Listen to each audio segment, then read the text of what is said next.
Speaking of crossing over, I mentioned this to you right before we went on the air here, and you got a tickle when you Googled it, but we've had a conversation going on Twitter the past several days.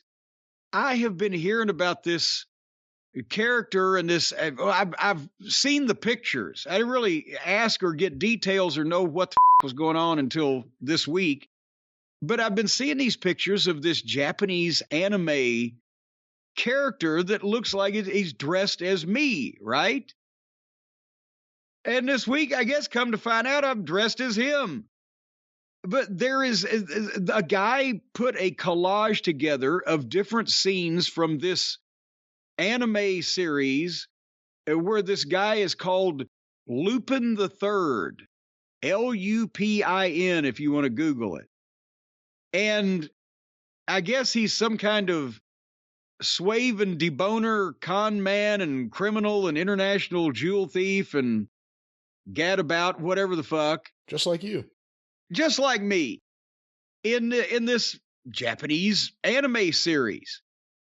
But it's not just one or two. It's like multiple of my colorful suit combinations. I know some people are going to say, well, Cornette, you at one point you mix and matched and wore anything, which is almost true. But I mean, down to the stripes on some of the ties with the outfits. It's uncanny, as they say. Down to having a big bubba.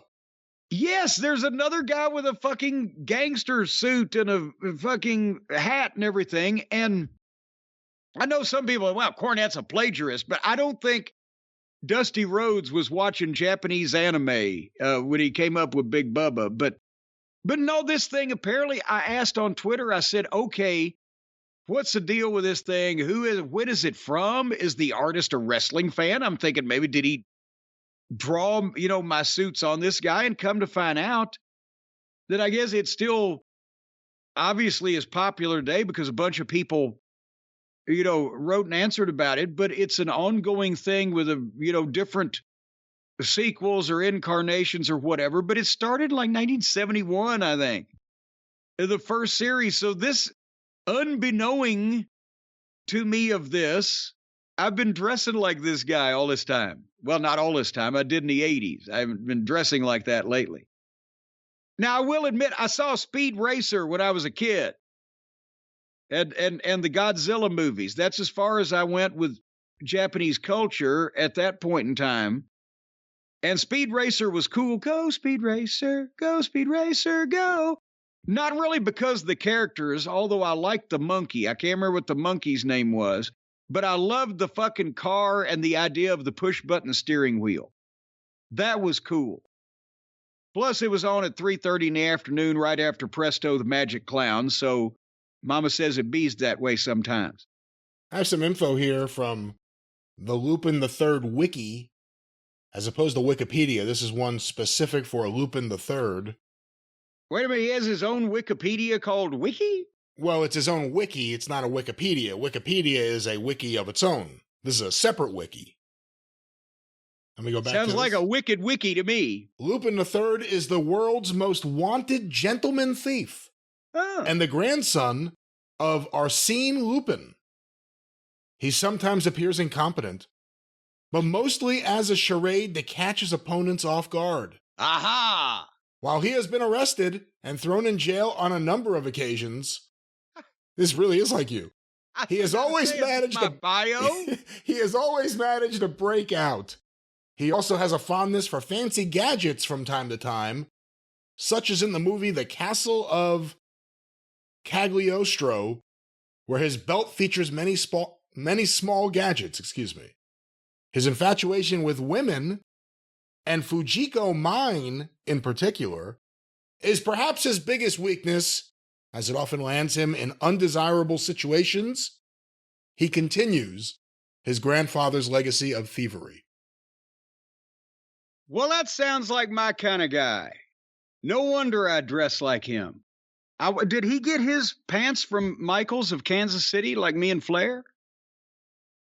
It is crazy. I always assumed, because I've seen these pictures for years, I always assumed that it was a Japanese wrestling fan or someone who just saw a picture of you in a magazine and was like, okay, there's our new bad guy in the cartoon. And the fact that the outfits are so similar. It's wild. And also, I can't forget also. The green one is identical. The green jacket. And here's the thing. It's not far-fetched because, and I didn't mention Ultraman either. Ultraman was a big deal in this country for like a year in, what was it, 71 or 72. But the Japanese wrestling was so prominent in the Japanese culture because it was on network television. And at that time, in prime time, you know, with Inoki and Baba still really on top, and right at the formation of both of their companies was 1972 when they split off from the original company, and they were both stars of the original company's 2 network programs. So wrestling was everywhere in Japan. Point being, yes, there were wrestling moves in Ultraman from the monsters and from Ultraman. And yes, there was a wrestling influence in a lot of Japanese culture at that time. But in this case, it was before I started wearing that shit. So now I'm going to be branded a plagiarist. But now they'll just have to do the who wore it better thing. Lupin was voted the 8th most iconic anime hero by Mania.com. IGN ranked Lupin as the 15th best anime character of all time in 2009, placing him in the 16th spot in 2014. And after completing his involvement with the Lupin the Third franchise in 1980, Hayao Miyazaki wrote an article in Animage where he discussed his view of the series and the character. He stated that Lupin was, quote, truly a character of his era, but that as the franchise progressed, he had been overtaken by the real world. Just like you. Just like me. And then does he do the second act where he drops completely out of society and becomes bigger than ever? That's crazy. That quote's from 1980, so that's 2 years before you wore any suit on wrestling TV. Well, no, technically a year before you wore any suit on wrestling TV. All right. Well, my birthday suit I was in before that.